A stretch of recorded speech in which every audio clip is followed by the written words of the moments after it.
Hi friends, welcome to TKJK స్విమిల్ channel. ఎలా ఉన్నారండి? అందరూ బాగున్నారా? ఈరోజు రథసప్తమి కదా, కాబట్టి మీకోసం ఒక మంచి విషయం చెప్తున్నాను. అదేంటంటే ఆదిత్య హృదయం అనేటువంటిది మనకి బుక్స్లో దొరుకుతుందండి. అంతేకాదు పీడిఎఫ్ ద్వారా కూడా దొరుకుతుంది. గూగుల్లో సెర్చ్ చేసినా చాలు దొరుకుతుంది.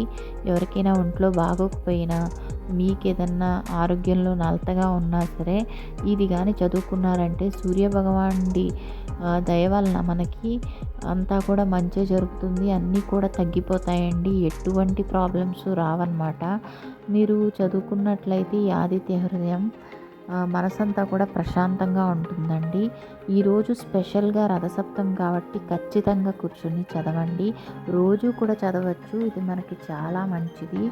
ఈ వీడియో మీకు నచ్చినట్లయితే నా ఛానల్ని సబ్స్క్రైబ్ చేసుకోండి, లైక్ చేయండి, షేర్ చేయండి friends. Thank you very much.